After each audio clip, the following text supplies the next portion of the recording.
This is our backyard, but we don't have much space, as you can see.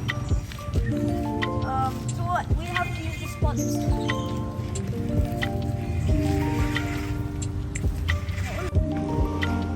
So we have the pot.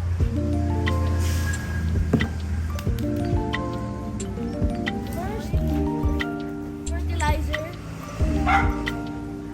the plant, and those are the other gardening tools. Let's start. Now let's put soil.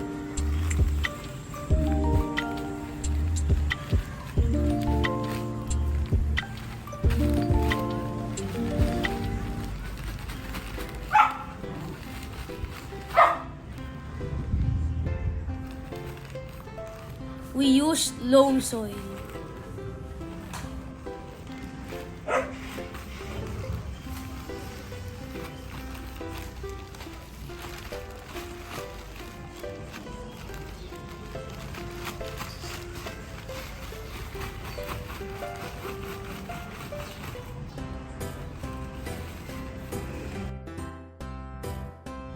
Now let's even out the soil.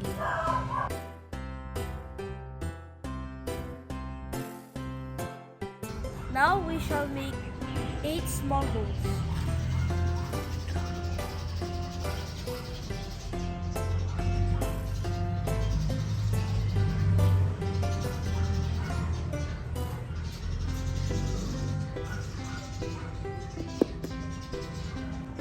This is an inorganic fertilizer. We should sprinkle a little bit before planting.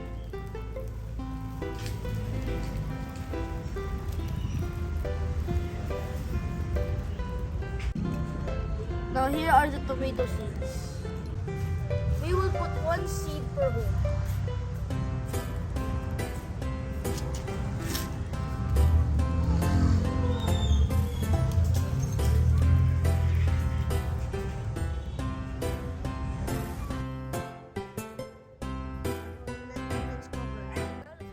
Now let's cover.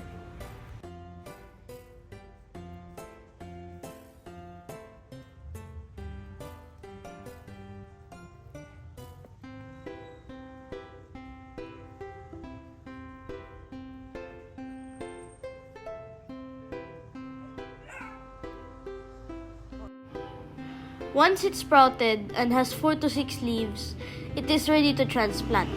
Plant distance 1 to 2 feet apart.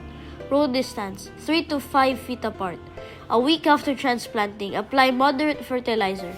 Use fertile soil, organic compost, and adequate irrigation to produce a good harvest.